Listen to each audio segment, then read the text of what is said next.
Hello guys, പടച്ചോനെ മിന്നിച്ചേക്കണെന്ന് ആദ്യം പറയണേ. കാരണം എന്താ വെച്ചാൽ ആദ്യമായിട്ടാണ് ഞാൻ വണ്ടിപ്പൂടറിനായിട്ട് ആയിട്ടില്ലടാ മത്സരം. അപ്പൊ ഞാൻ എന്റെ ചെങ്ങായിമ്പാടെ വന്നേ. ചെങ്ങായിക്കാണെന്നുണ്ടെങ്കിൽ ഒരു വൈബില്ല ഒന്നുണ്ട്. ഓരോ മോന്തൊക്കെയാണ് എന്താ ചെയ്യാ. ഓനാണെന്നുണ്ടെങ്കിൽ ഓഫ് റോഡിന്റെ ആളാ. അതുകൊണ്ടാണ് ഞാൻ ആദ്യമായിട്ടാണ് ഈ വണ്ടിപ്പൂട്ടറിന മത്സരം കാണാൻ പറ്റും. ഇവിടെ വന്നപ്പോ മനസ്സിലായി ഒരുപാട് ആരാധകരുള്ള ഒരു മത്സരമാണ് ഈ വണ്ടിപ്പൂട്ടർ എന്നുള്ളത്. എന്താ ചെങ്ങായി എവിടേക്ക് വണ്ടിപ്പൂട്ടർ അവിടെ ഒന്നും പോയില്ല. വളരെ മോശം അല്ലെ? നിങ്ങളത് പോരെ നിനക്കാരാ അത് ഞാൻ കേൾക്കും വേണം. എന്താ ചെയ്യാ, നമുക്ക് തിരക്കായി പോയി. ഉജ്ജിപ്പാര അത്രയും തിരക്കുള്ള ആളെന്നല്ല നിങ്ങൾ ആലോചിക്കണേ. അപ്പൊ നിങ്ങൾക്ക് ഇന്നെ അറിയില്ല, ഞാൻ അരി കൊടുത്തൊരു ചെറിയ വ്ളോഗർ. നിങ്ങൾക്ക് മനസ്സിലായില്ലെങ്കിൽ പറയേണ്ട ബോസല്ല, ഞാൻ പറഞ്ഞിരുന്നു. എനിവേ നമ്മൾ ഈ വിഷയത്തിൽ നിന്നും തെന്നിമാരും ഡൗട്ട് ഉണ്ട്. നമ്മളല്ല ഇപ്പൊ നമ്മളെന്താ പറഞ്ഞു വന്നത്, കാളപ്പൂട്ടിൽ ചങ്ങായി വണ്ടിപ്പൂട്ടി.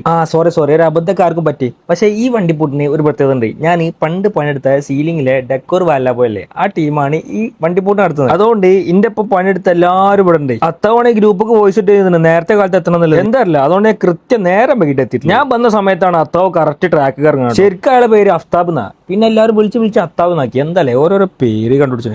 നമ്മളെ മോയന്തലാണ് നേരത്തെ എത്തി ചെയ്തല്ലോ. എന്റെ കൂടെ പണിയെടുത്ത ടീമാണേ. ഇവിടെ വന്നാല് ചളി ഫറല്ലാട്ടോ. കറക്റ്റ് കാളപ്പൂട്ട് നടത്തുന്ന ഒരു ഫീലിംഗ് ഉണ്ട് കേട്ടോ. അത്രയും ആൾക്കാർ ഇവിടെ ഉണ്ട് ഈ വണ്ടിപ്പൂട്ടിനും. കാരണം ഫാമിലി ആയിട്ട് വന്നവരുണ്ട്, സിംഗിൾ ആയി വന്നവരുണ്ട്, ഫ്രണ്ട്സ് ആയിട്ട് വന്നവരുണ്ട്, കസിൻസ് ആയിട്ട് വന്നവരൊക്കെ ഉണ്ട്. പിന്നെ ഓഫ് റോഡിന്റെ കിങ് ആയിട്ടുള്ള പജീറോന്റെ ഒരു മത്സരം കണ്ടിട്ടാണ്. എന്താറില്ല ഇവന്റെ തട്ട് താണ തന്നെ ആയിരിക്കും. പിന്നെ യോട് വണ്ടിപ്പൂട്ടുണ്ടെങ്കിലും ഈ ചങ്ങായി ക്യാമറ ഓൺ ആക്കിയാണ്ട് ആ പാടത്തുണ്ടാവും. അബന്റെ കമ്പനിക്കാരാണ്. ചിലപ്പോ എന്റെ വീഡിയോ എടുക്കാനൊക്കെ വരലുണ്ട്. കുറച്ചേരം കളിയും കണ്ട് ചെങ്ങായും കണ്ട് ബൈ ഞാൻ പോകുന്നത്. അപ്പൊ ഓക്കെ സുലൈ.